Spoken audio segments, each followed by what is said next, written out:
Kung mapapansin ninyo po sa Book of Luke chapter 2 yan yung kapanganakan ni Jesus Christ. Nung wala pang ating Panginoon, magulo ang mundo. Magulo. Ang mga nagrurul o naghahari doon yung mga katatapang po. Pero nagkaroon po ng kapayapaan nung pinanag siya sa samsapan. Yan ang regalo ng Diyos sa sangkatawan. Ang nakakalungkot lamang po, hindi nila yung lampin o yung regalo ng Diyos, hindi nila pinapansin. Hindi nila ino-open o kaya naman nandiyan na tapos na yung issue niya hanggang ngayon, pinapangarap na rin yung kaligtasan. Kaya tayo po, hindi lang tayo po kasi-celebrate yan pumundo po. Yung kapayapaan ko sa Luke chapter 2, nung dumating po ang una po na nagbunyi po ay yung mga anghel na nasa langit, nakita ng mga pastor. Tapos yung bituin, yung talang po, yung mga wise men, hinahanap po yung bata kasi yung bata na yan tagapagligtas, magiging hari ng sangkatawan. The meaning of Jesus Christ, siya po yung magpapatawad ng ating mga kasalanan. Okay? Ang Jesus Christ po, ang Jesus po ay hindi ibinigay ng tatay. Ang nagbigay ng pangalan niyan ay mga anghel. Amen po, anghel ang nagbigay. Kaya ang ating Panginoon Jesus po ay nanggaling sa langit. Bakit po? Ang kanyang proseso ng kanyang kapanganakan ay hindi kagaya sa atin. Siya po ay pinanganak ng isang dalaga. Okay? Hindi po si Joseph po ay nakatakda po sila na ikakasal kasi ang customary po ng mga Hudyo, engagement muna. Okay? Hindi po sila pwedeng magsama. Kaya nakakapagtaka bakit buntis na po siya. Kaya nangusap ang anghel kay Joseph. Sabi niya, kunin ko siya na magiging asawa mo. Para hindi mapahiya po. Kasi ang sabi niya, ang ipinaglilihin niya ay Holy Spirit. Nagulat din ang usap din kay Virgin Mary po para matupad ang kasulatan. So, purihin ng Diyos, sinisilibrate po natin ang kanyang kapanganakan. Kayo ba ay naniniwala na pagdating ng September dito sa atin na iba na yung inyong feeling? Iba na yung spirito ninyo? Pag September, November, December po, naalala ko po nung bata pa ako, pagka September na, Gilbers na, silent night na sa mga mall, sa mga bus, maririnig ko sa mga stations ng radio. Pero ngayon parang ano na, parang November, parang wala, no? December na ngayon, patapos na taon. Sino ang masaya? Masaya po tayo, bakit? Binigyan po tayo ng pagkakataon ng Diyos. Lahat po ng nilalang ng ating Panginoon ay binigyan sila ng pagkakataon. Kaya ang ating preaching ng umagang ito, related po always. Always. The title is always. Bakit always? Spontaneous, continuous. Ibig po sabihin, sa bawat yugto ng buhay po natin, dapat ito ang gagawin po natin. Amen po?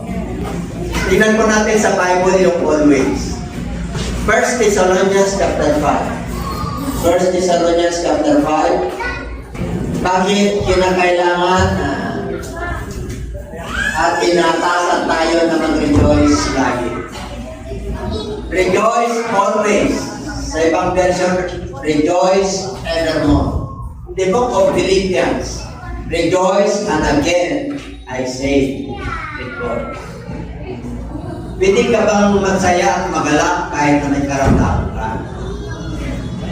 Pwede ka bang magalak at magsaya kahit na may pinagdadaanan ka sa buhay? Lagi sabi ng Bible, lagi. Siguro pag tayo po, yun, sa real talk po, siguro pag marami tayong blessing, lagi kang magpapasalamat kasi payapa ka. Pag wala kang karamdaman, lagi kang nagpapasalamat. Pero, pag dumating po yung panahon na tayo po ay walang exempted sa pagsubok, habang tayo po ay nabubuhay, meron tayong pagsubok na pagdaraanan. May mga hamon sa buhay, whether we like it or not. Lahat po tayo ay may pagdadaanan. Amen po? Pero bago natin makuha kung bakit tayo inatasan ng Lord, na tayo po lagi ay magalak, may dahilan.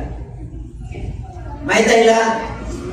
Amen po? Apat na bagay ang tatalakayin natin. Kung bakit sinabi ng Lord na tayo po lagi ay magagalak. Amen po? Bakit naman hindi ka magalak? Hanggang ngayon, buhay pa tayo. Kahit na mahirap ang pinagdadaanan ng iba, nagkakaroon pa rin tayo ng pag-asa. Bakit ka naman hindi magagalak? Bakit ipinagkakait mo yung sarili mo na hindi masaya? Yung iba po, hindi masaya pagka may mga celebration. Hindi masaya pag may birthday. Pero po, hindi masaya pag may Christmas. Hindi lahat masaya. Amen? Kasi hindi sila naniniwala sa kasiyahan. Samantalang sinabi po ng siyensya, ang kasiyahan daw o the happy man is a medicine of your heart. Pag ikaw ay nagagala, nakakatulong sa iyo. Amen po? Nakakatulong po ang kagalakan kaysa yung nakasimangot. Di ba? Pag-isip po natin, yung ating mga mukha ay lubot. Palagay mo, yung iyong puso ay nagagalak pag lukot yung mukha natin. Siyempre, nalulungkot din yung puso. Nagre-reflect mo kasi yan. Inward and outside. Nagre-reflect po. Kaya nais ng Lord, bakit kailangan po tayo magalak? Unang-una po, dumating ang Savior. Pag sinabing Savior, kaligtasan, hindi ka lang nililigtas ng iyong kaluluwa. Pati pera mo, pati pangkrapsi mo, pati panglubog mo, kaya kang abunin. Kahit na may karantaman ka, kaya ka niyang iligtas. Amen? Kahit na yung relationship ninyo mag-asawa, nasa break na talagang sabi natin na talagang walang-wala na. Pero may gagamitin ng Diyos para mag-reconcile kayo. Anong gagamitin niyan? Mahal yung anak niyo. May maraming paraan ng Diyos na ginagamit. Amen po? Sa Word of God, pag may nangaral, narinig mo, nagkaroon ka ng pananampalataya, nangungusap ang Diyos sa iyo. Paraan ng Diyos yan para magising ka. Amen po? Kaya ano naman ang hindi mo kagagalak, samantalang nakakatulong ang kagalakan. Amen po? Nakakapagbigay ng kasiyahan at yung haba ng buhay.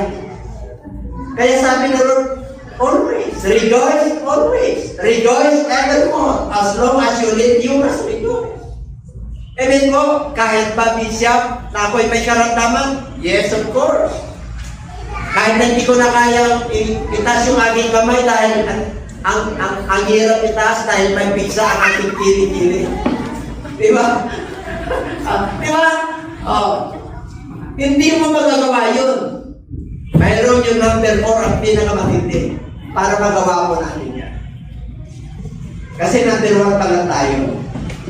Kaya sabi ng Lord, always rejoice. Yan ang lagi. Okay, number 2. 1 Thessalonians 5 verse 17. Pray without ceasing. Always pray. Pray always. Bakit kailangan na manalangin tayo lagi? Bakit kailangan? Kasi ang Diyos ay sabi, nakausapin tayo. Ang pananalangin ay pakikipag-usap sa Diyos. Ang panalangin ay two-way po yan. Pag nanalangin kasi tayo, one way lang, hilig tayo ng hilig. Tama? Yung gusto natin, yung hiniling po natin, hindi na po lalayo. Pare-pareho tayo ng hiniling. Halos! Anong hiniling po natin? Siya. Kotse, bahay, trabaho, pera. Hiniling nyo ba na magkaroon kayo ng buhay na wala hanggan? Hindi. Kaya mayroon tayong mensahe ng ating Panginoon. para mabuhayan tayo, para magising po tayo. Amen? Bakit kailangan pray always? Kasi araw-araw, uncertainty ang buhay natin. Mamaya may trahedya. Mamaya nabalitaan mo yung mahal mo sa buhay, nabigla ka, hindi mo sukat akalain. Amen? Kasi gusto kang kausapin ng Diyos. Kaya lang, ayaw natin siyang kausapin. Di ba gusto nyo kausapin si Leon? Di ba yung gusto mo kausapin? Mas gusto mo kausapin yung gusto kaysa yung asawa mo eh. Totoo po, pag nagkaroon kayo ng misunderstanding eh, ayaw mo na magkasama kayo sa kama pero magkatalikod kayo. Ang akala ng mga anak nyo eh, sweet na sweet kayo. Bakit po, may hinahanap ang ating Panginoon. At yung tutuklasin po natin kung bakit kailangan tayo ay mananamay. Amen? Kasi yung iba tinatamad na kausapin ng Diyos, pero po, hari ng mga hari gusto kumausap sa'yo, tapos ikaw ayaw. Yan ba kayo? At malalaman nyo kung paano natin ang kausapin ng Diyos. Gusto nyo bang pagpalayan ng Diyos? Kailan tayo gusto nyo? Kaya lang po, bakit kukunti lang? Ilang bilyon tayong nananalangin. Ilang bilyon tayong nananalangin? 12 bilyon. Iba-ibang pananampalataya po yan. Amen po. Pero kung sino ang tutugunin ng Diyos? Yung mga matuwid. Bakit tinutukol ng mga hindi matuwid? Kanyang kabuti ang Lord. Kahit na may ginagawa na siya, our unfaithfulness, our God is still faithful. Tatandaan niyo po yan. Kahit na hindi tayo tapat sa asawa natin, sa trabaho natin, sa mga oras natin, may nagpapansing sa natin, sa time card natin para makalabang po tayo, ang Diyos ay nananatiling tapat. Pero huwag kayo mag-alala, pagtapat ka, kaganting pala ka. Yung mga hindi tapat, meron silang papunta. Kaya, meron pag-upo. There is what we call the judgment day of the Lord. Kilala niyo si Solomon? Si Solomon po ay pinakamayaman, pinakamatalino hari na nilikha ng Diyos. Sa 1 Corinthians chapter 11, pag ibang Kristo ang narinig mo, ibang Espiritu ang darating. Kasi ibang Kristo ang kanila yung pinapangarap. Maraming Kristo. Kaya sabi ng Lord, mag-ingat kayo, maraming Kristo na darating. Amen? Maraming bulaang propita na darating. Maraming bulaang turo na darating. Kaya pumunti lang. Paano mo malalaman na tunay? Magkikilala nyo sila sa bunga. You shall know them by their fruits. If you are a believer, apat po, there are signs, there is a manifestation of miracles, may fruit of the Holy Spirit, may signs and wonders na sumusunod sa iyo. Apat po yun. And this sign shall follow them that believe. Mark chapter 15, 16 and 15 to 16. 5. They shall cast out demons. They shall speak in other tongues. They shall lay their hands unto the sick and they shall recover. Pag sila ay nakagat ng ahas, hindi sila maano. At pag sila ay nakainom ng lason, na unintentional, hindi sila maano. It will not hurt them. If you are in Christ, there is a manifestation, signs and wonders at that. And everybody say amen. Kailangan sumusunod sa iyo yan. Pag ikaw ay nangaral, may enlighten yan. Pag ikaw ay nangaral, may kagaling yan. pag sila ay nanalig sa salita ng Diyos at tumatayo po sila at nakaroon sila ng pananampalataya, and you shall lay your hands and they shall recover. Yung mga bulag, spiritually, sila ay magkakaroon ng enlightenment. Bakit ka naman hindi mananalangin lagi? Yung Diyos na galing sa langit, bumaba, ipinanganak sa sabsaban, nirigalo ng Diyos. Ganon na lamang ang pag-ibig ng Diyos sa sanlibutan. Ibinigay niya ang kanyang bugtong na anak na kung sino mang manampalataya sa kanya ay hindi mapahamak. Manampalataya ka para hindi ka mapapahamak. Ipangalan mo si Kristo, tatawanan ka. Uusigin ka. Bakit? Kasama po sa paglilingkod yun. Ano ba ang nagtimpala mo kung ayos ka? Ano ba ang nagtimpala mo kung ayos lahat? Walang masasabi sa iyo. Mangaral ka ng katotohanan. Maraming masasabi sa iyo. Everybody say, kasi katotohanan po yun. Kaya nga, sa gobyerno, di ba? O, pagkatotohanan na, labasan na. Ang tama na relihiyon, in the book of James. Ano rin ang tamang relihiyon? Pumunta ka sa Unila. Pumunta ka sa mga fatherless or widow. Yung tawag ko na relihiyon. Ano ibig sabihin? Pag tayo po pinagpala na, nakalimutan na natin yung Unila. Tayo po pinagpala na, nakalimutan na natin yung mga natin sa buhay. Ano ba ibig sabihin ng kayamanan? Ito ba yung kayamanan na panlupa o kayamanan panlangit? Kaya tayo lagi ay manalangin. Kayamanan panlupa at samantala lang po tayo. You must lay your treasures in heaven. Mag-invoke ka ng kayamanan panlangit. Sapagkat sa langit po ay walang magnanakaw. Hindi kinakalawang yung kayamanan mo ron. Amen po? Kaya nais ng Lord na tayo po'y manalangin at bakit? Maraming trahedya, maraming karamdaman, maraming virus. Nais ng Lord na makipag-ugnayan sa atin. Kaya lang minsan nahirapan tayo eh. Bakit? Nagpapapansin ang Diyos sa atin. Dami tayong problema. Ang dami tayong ginagawa sa ating sariling will. Yes, diskarte mo, pero isang araw mapapagod ka. Isang araw magsasawa ka. Isang araw kukwestiyonin mo yung boss mo. Kukwestiyonin mo yung gobyerno.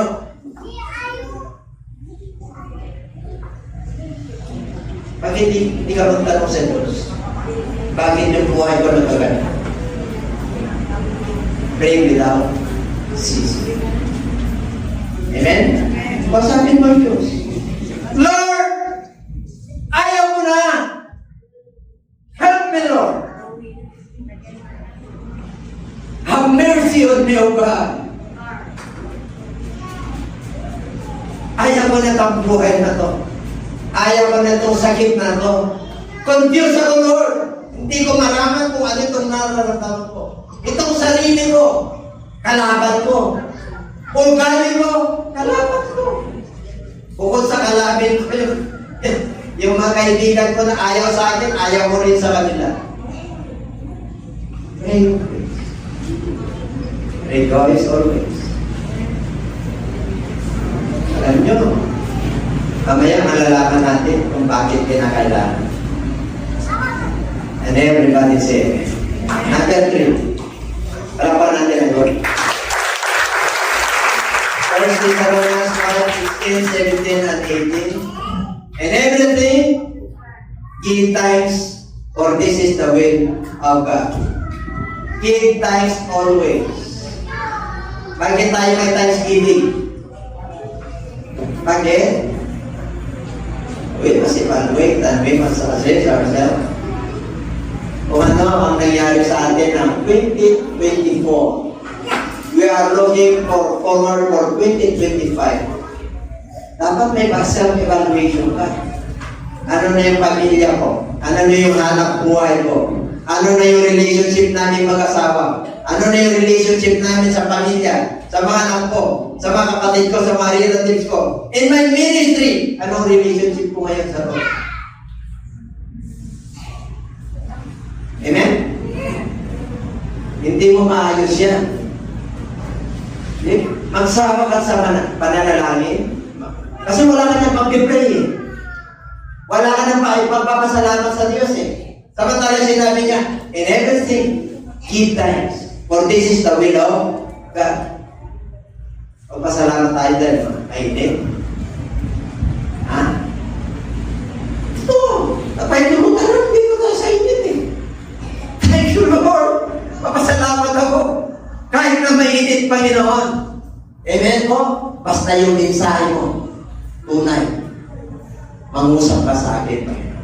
Kung bakit kailangan, rejoice always, pray always, and give thanks always. Hindi ka pa magpasalamat sa Diyos na may pinagdadaanan ka.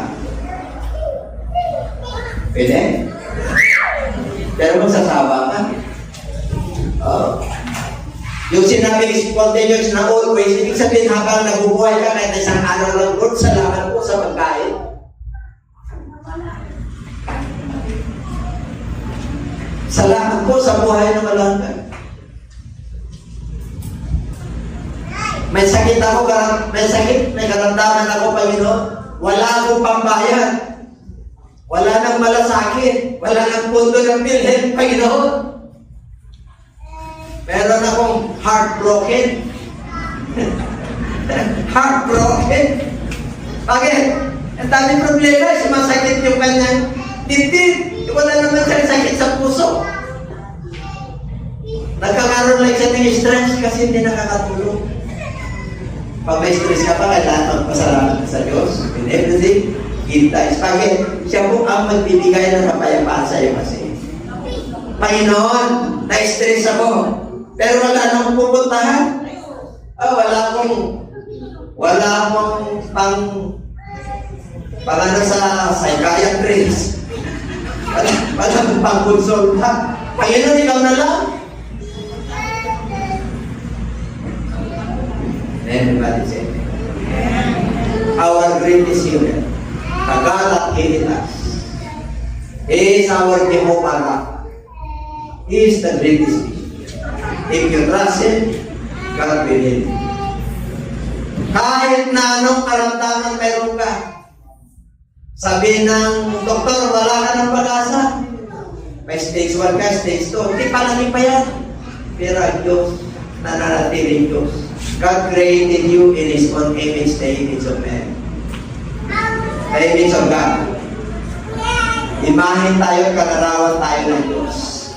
Pag ikaw ay nanalangin at nanampalataya, meron talagang healing power ng Diyos inward. Amen? Kahit masabihin ng doktor, meron kang bukol, may cancer ka, pero yung pananampalataya mo, nanindigan ka, kayang tensin ng Diyos siya. Kasi siya kuninga sa iyo. Siya ang kumumpleto sa katawan po natin. Amen? Kaya bakit hindi ka naman magpasalamat? He is the rock of all ages. Lahat ng sitwasyon, lahat ng bagay na mayroon ka, magpasalamat ka, kahit hindi mo ayaw. Pasalamatan po itong nanay mo. Di ba? Kahit na magagalitin yan, pero pagdating ng allowance, kompleto ako. Kanya? Pero may mga nanay na nagalit na sa'yo, hindi pa nagbigay. Pasalamatan pa rin ba ang Diyos?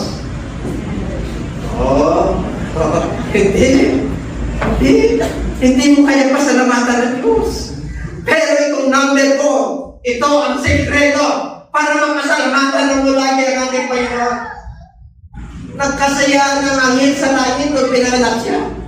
Multitudes and hosts of angels in heaven singing glory to God. Hosanna in the highest. Blessed be the name of the Lord. How great the word of God. We have a Savior. Ano lang, hanapin mo lang, Panginoon. Kaya kung ganito nagkakaproblema, ikaw lang ang solusyon. Kaya ako nagkukulang, ikaw ang aking kakumplituhan. Kaya ako nagkakasakit, kaya binibigyan mo pa ako ng lakas ng loob kasi mayroon kang layunin sa aking buhay. Number 4. John chapter 15 verse 7. If you abide in me, and my words abide in you, ask what you will, and it shall be done unto you. Abide always in Christ. Paano ka mag-abide sa ating Panginoon? Wala kang connection, wala kang relationship, hindi ka nananalig sa kanyang salita. How can you abide? Ang sabi ng Lord, if you abide in me, kung mananatili ka sa akin, mananatili ako sa iyo. Paano yung mga walang relationship? Paano sila mananatili?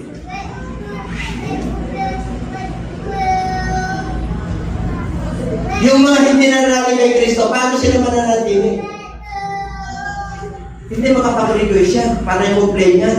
Pag may problema, ano ba naman ang buhay na to? Hindi makapag-request yan. Ang daming sisisihin niya. Amen po? Pag mahirap ang buhay niya, sisisihin niya yung nanay niya, hindi ako pinag-aaral. Pagkula niya, malupit. Sisisihin niya yung gobyerno. Aalsa na. Sisisihin niya yung boss niya. Kompleto. Kaya nga nga kulang eh. Bakit? Mayroon tayong kalitan. Mayroon tayong Savior na magbubuo sa iyo. Kung baga sa puzzle, mayroon isang missing link. There is a vacuum in our heart that God can only satisfy us. Mayroon pang sa ating puso, ginawa mo na yung gusto mo sa buhay. Pinabayaan ka ng Diyos. Amen? Dumiskarte ka na. Ito yung will ko. Ito ang gusto ko. Pinabayaan ka ng Diyos kasi ganun kabuti ang Diyos. Kaya, God is good on. Napakabuti talaga. Kaya dapat mag-Diyos ka lagi. Kasi napakabuti talaga ang Diyos eh. Dapat malagalan ka talaga lagi. Bakit po? Hanggang ngayon, buhay tayo. Samantala yung iba, trahedya na wala. Eh, bakit mo naman hindi ka mapagpasalamat sa Diyos? Kahit na mahirap ang buhay, may mga pinagtatahan ka. Pero, tinibigyan ka ng pag-asa ng Diyos. Amen? Yung pananampalataya po natin, yun ang magkukumpleto sa atin. Lahat po tayo walang exempted sa problema. Wala tayong exempted sa kahirapan at sakit. Kahit na mayaman ka, kung papahintulutan ng Diyos, hallelujah, na mauhaw at magutom ka, wala kang magagawa. Huwag mong ipagmalaki ang yaman mo. Huwag mong ipagmalaki ang karir mo. Huwag. Noong nakaraang pandemic, maraming gustong lumabas para kumain. Amen? Ilan ang namatay na Pilipino ng pandemic? Ilan ang namatay na tao ng pandemic sa buong mundo? Matindi yung salot na yun. Mga mahal nyo sa buhay. Meron ba? Alagay ko meron. Amen po? Pero yun lang, pasalamat na natin. Hanggang ngayon, buhay tayo. Samantala yung mga may pero bibigay sila yung naulungay. Bakit? E tanong ko sa inyo, ang Diyos ba nilikha niya ng dilim? Nilikha ka ng Diyos ang dilim. Tignan niyo ang scripture. Genesis chapter 1. In the beginning, God created the heaven and the earth. And the earth was without form and void. Walang anyo, walang buhay ang mundo na ito. Nung dumating ang ating Panginoon, ang kadiliman ay nagmumula sa lalim hanggang sa ibabaw. Bakit po? Ang demonyo galing sa langit. Nagkasala po siya, kaya binunin pa siya rito. Kaya sobra ang kadiliman.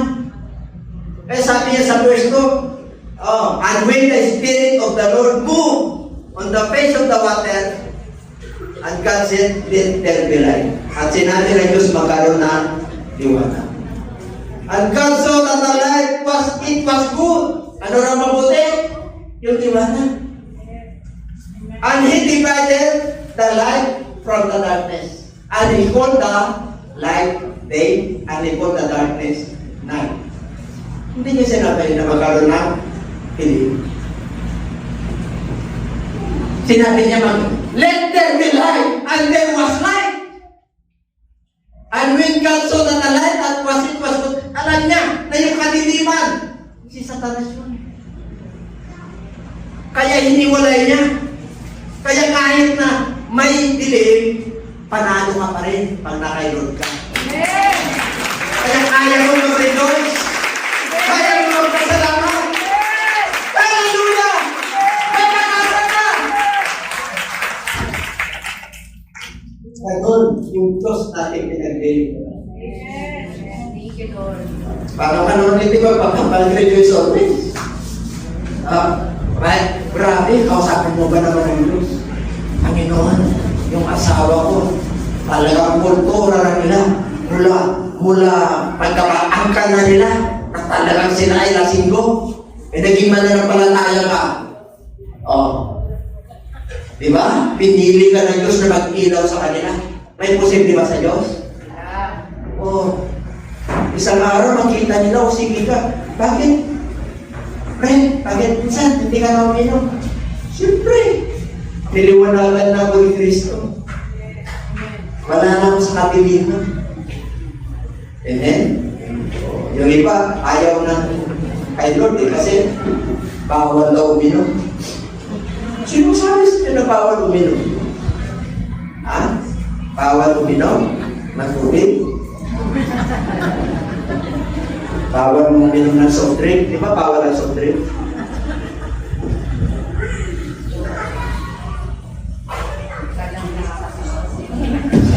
Ay si Kristo uminom din eh.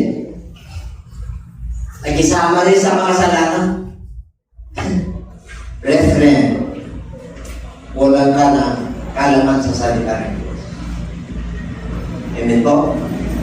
Huwag na natin palawagin. Ang Diyos, ang nilikha niya lahat ay mabuti. Hindi siya nilikha ng masama. Karoon lang na masama dahil sa gawa ng tao. Amen. Thank you, Lord. If you abide in me, wala kang koneksyon eh. Paano ka mananatili sa... Ang kondisyon dito, ang sabi ni Kristo, kung ikaw ay mananatili sa akin, hindi siya mananatili sa'yo. Hindi, ikaw. Bakit? Tinapos na niya sa krus eh. Tinapos niya yung mission niya eh. Kaya pwede ka nang manatili sa kanya. Amen? Ano pa pangalawa? Kung ikaw ay mananatili sa akin, at ang salita ko ay mananatili sa iyo. Ano raw? Ha? Hiin mo ang nais mo at gagawin ko para sa iyo. Grabe. Grabe yung salita ng Diyos. Yung Espiritu niya, if you abide in me, Espiritu ng Lord yun nasa iyo. Hindi siya naliteral. Kasi ang Diyos ay Espiritu. Ang Diyos ay banal. Mananatili sa iyo yan pag ikaw ay banal.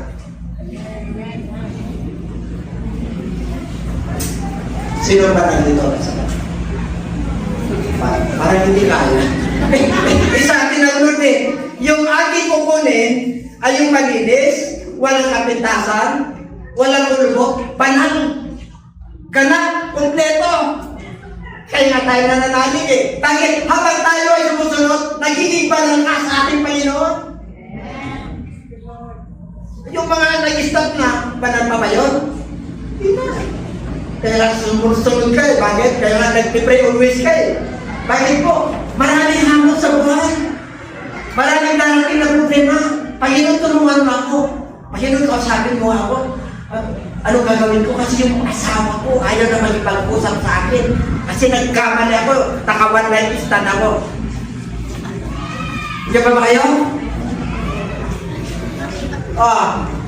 Sino gusto mo ka? Judge, talo ka. Talo ka sa kamag-anak mo. Saan ka magsusumbong? Isumbong mo kay Kristo. Humingi ka ng habang, manalangin ka. Pag may salita ka, hindi ka mabibigo. Pag may Holy Spirit ka, hindi ka mabibigo. And everybody say, hindi, kailanman hindi mo bigo. Kahit may karamdaman pa, kahit nahirap ka sa buhay. Sino ang hirap sa buhay? Ako lang. Lahat naman tayo eh. Kasi Pilipino tayo eh. Kasama tayo. Pag Amerikano tayo, ganun din, kasama rin tayo. Pag European ka, ganun din, kasama rin tayo. Kahit na may pera ka, may klaro ka. Man has no satisfaction. In the book of Proverbs, sinabi ng Lord, hanggang ikaw ay buhay, wala kang kakuntintuhan sa buhay. Book of Psalms. Gusto nyo may kunting to? Book of Psalms. Dito kayo mo kayo matulog. Palakpakan ko na dati yan. Kasi, makaano ka na, matulog mo yan. Alam mo yung pwede baka matulog kasi may init eh. Init? With long life. Psalms chapter 91. Last verse. With long life, I will satisfy you. Bibigyan kita ng mahabang buhay at makukontento ka. Grabe. Bibigyan ka ng mahabang buhay, makukontento ka sa buhay mo. Mayroon o wala, kahit ganoon. Payapa o hindi, kahit ganoon. Hallelujah. Kasi, may always eh. Hindi ka talaga magsatawa magpasalamat eh. Bakit? Pumasok sa iyo yung grasya ng Lord. The grace of God. Nandyan sa iyo, kaya lumalaban tayo. Amen? Kaya hanggang ngayon, nandyan ka kapatid. Sabi mo siya, natali ko mas makarang. Hallelujah. Did you feel the presence of the Lord? I can't feel it. I must abide in Him. Abide in me, and I in me, and my words abide in me. Dalawa yun. Si Kristo sa puso, sa buhay natin, at yung salita niya, nasa iyo. Sino may salita ng Diyos dito? Bawang-bawang. Did you read His Word? You must read. You must research. You must review. You must remember and you must reflect His Word. Ang sekreto ng buhay ng tao, this book of the law shall not depart out of your mouth, but be with faith. The rest, day and night. Yan ay binigyan natin, hindi problema yung Word of God. Para sa konsimilya na. Hallelujah. Basta ako magpasalamat tayo. Thank you, Lord. Basta ako. Oh Lord, salamat. Ayun na tayo. Kasi alam ko yung iba, yung isip nila, alis na yun. Hindi wala akong pinagkatamaan. Kasama rin ako rin sa mayroon. Kasi, hindi nga nakataw, kapag gusto ba ko kayo nakasunod. Kaya tapang nakakot talaga. Kung pasalamat ako sa kabila ng init na ito, mas matindi ang init sa inyo. Ano yung pala-pala tayo? Glory, glory! I can feel it in my body! I can feel it in my head! I can feel it in my whole being! How the presence of the Lord is here! Blessed be the name of the Lord! We were young when we met. She was engaged to be married to Joseph, who was a carpenter. Joseph the carpenter is hard at work on a project when his fiancée Mary comes in to see him. Joseph, something amazing has happened. What is it, Mary? An angel of the Lord came to me. He said I was going to have a child, and I don't know how to say this. This child will be the Son of God. How can this be? The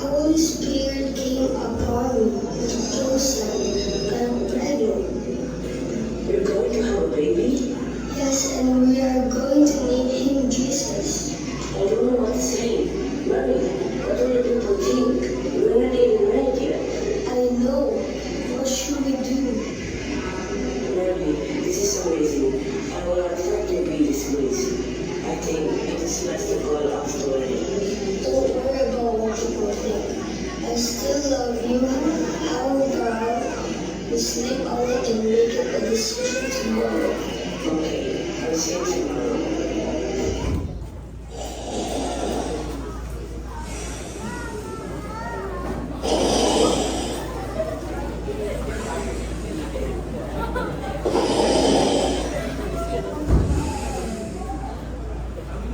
Joseph, son of David, do not be afraid to take me as your wife. The child that she carries is from the Holy Spirit. He is a boy, and you are to name him Jesus. He will save people from their sins. I was wrong. We must get married. Joseph, the baby is coming soon. I can feel it. It looks like a me. Maybe they have a space for us. Hello there, welcome sa Bethlehem. Not very lovely. I'm ready for room. This is Maggie. She's pregnant and the baby have a baby. I'm sorry, but there are no rooms left. Must be something we can do. I'm sorry, but there just isn't any space for you. But sir, please help us. I'll tell you what, I have gone out back for the animals. There's a shelter there. But that is all I can do. I'm sorry. We'll bring it. We'll be afraid.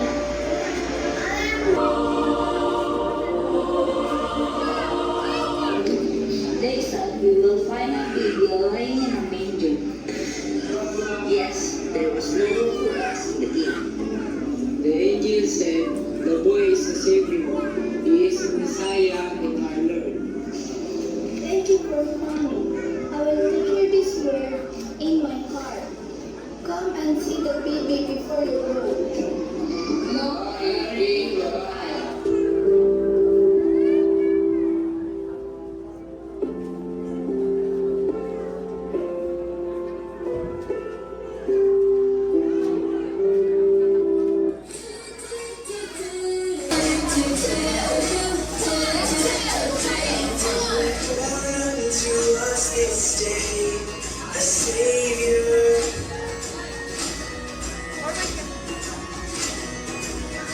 Gifted from heaven to a manger.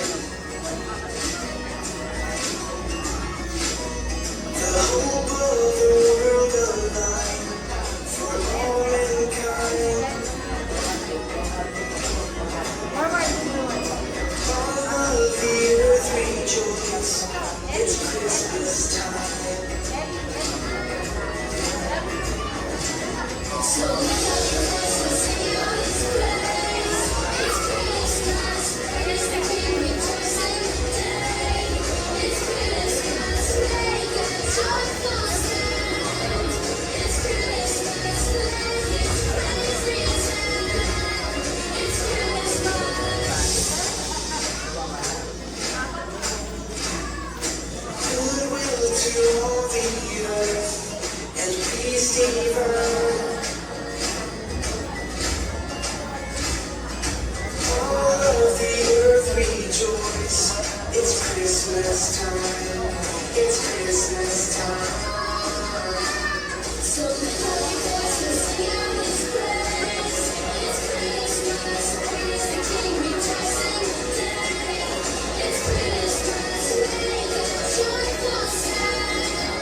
Why don't you give love Christmas Day, Christmas Day?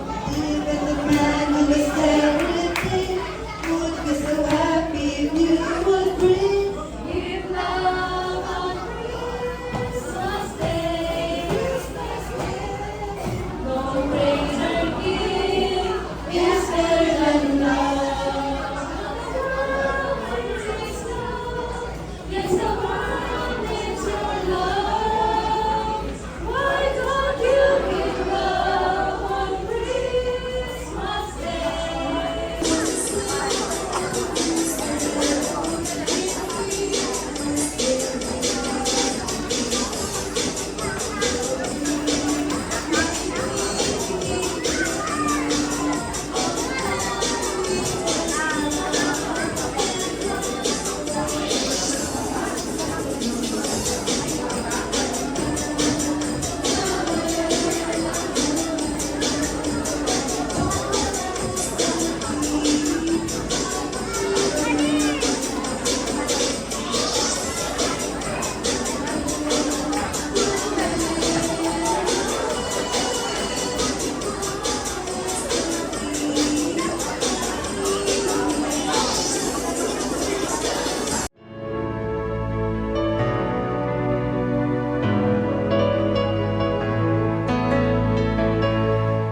Hi, hello po sa lahat po. Happy New Year po sa atin at lalo-lalo na po sa ating mga viewers dito po sa JCLGAA.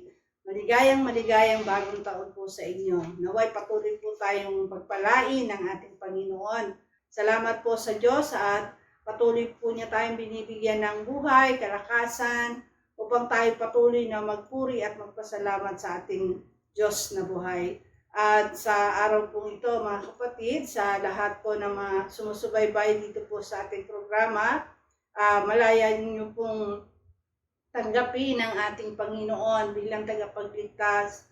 Kagaya po ng sinabi ko sa inyo na hindi po natin hawak ang ating buhay. Kaya siguraduhin po natin na tayo po ay naligtas sa pamamagitan po ng pagtanggap ng gospel ng ating Panginoon. At sa lahat po ng nais na makasiguro na sila po ay maliligtas, wala po kayo ibang gagawin kundi manalig po kayo sa gospel ng ating Panginoon. Subukan nyo po at gawin po natin na ito ay maging totoo sa ating buhay. Kaya sa lahat po, inayayahan po namin kayo na sumunod po kayo sa maikling panalangin ng pagtanggap sa ating Panginoon upang tayo po ay makalapit ng malaya sa ating Diyos na buhay. Lahat po ay nanyayahan po na sumunod sa maikling panalangin ng pagtanggap. Ipikit po natin ang ating mga mata, itaas po natin ang ating dalawang kamay, at sumunod po kayo sa maikling panalangin. Ama banal na makapangyarihan sa lahat, aming Diyos na buhay, salamat po sa oras na ito. Kilala mo po ako. Lumalapit po ako sa iyong banal na trono. Nagpapakumbaba sa aking sarili. Napatawarin mo po ako sa lahat ng aking mga pagkakasala na nagawa sa iyong harapan at sa aking kapwa. Patawarin mo po ako, linisin mo po ako, at gawin mo po akong karapat-dapat na maging anak mo. Linisin mo, Diyos, ang aking kaluluwa. At sa oras na ito, tinatanggap kita bilang Panginoon at sariling tagapagligtas sa aking buhay. Tinatanggap kita bilang kaisa-isang Diyos. Pagarian mo po ako, linisin mo po ako, at patawarin mo po ako sa mga sandaling ito. Maraming salamat po sa kapatawaran at kaligtasan na aking natamo. Ito po ang aking samot dalangin sa iyong dakilang pangalan, sa pangalan mo po, Panginoong Yesus. Amen. Ang tinanggap po natin ay ang ating Panginoon. At huwag po kayo mag-atubili na tayo po'y sumunod sa pangalawang sabi ng Panginoon na ang sinumang mabautismohan sa kanyang pangalan ay maliligtas. At tatanggapin po natin ang kaloob ng Holy Spirit. Huwag po kayo mag-alinlangan mga kapatid pag sinabi po ng Lord na ito ang paraan ng kaligtasan gawin po natin at maniwala po tayo sa gospel ng ating Panginoon. At maraming salamat din po sa pagkakataong ito na i-announce po namin mga kapatid yung ating bagong time slot po sa ating YouTube. Year 2022 po, tayo po kakaroon ng umagang pagdiriwang o Sunday service po. Every Sunday po, tuwing umaga na po. 9 to 10 ng umaga po ang ating bagong slot. At inayayahan po namin kayo na manood po sa ating bagong slot. Inuulit ko po, 9 to 10 po ng umaga ang ating bagong time slot po sa YouTube. Manood po kayo sa ating programa dito po sa JCLGAA at tayo po ay patuloy na mapagpala ng ating Panginoon.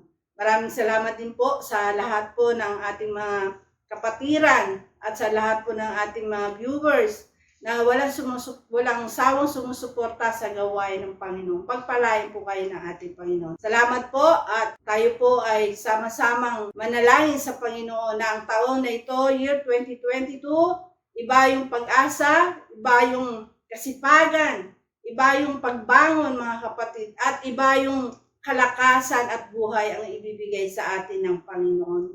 At tayo po'y patuloy na magtiwala sa ating Diyos sapagkat God is good all the time. Salamat po ng marami. God bless us all.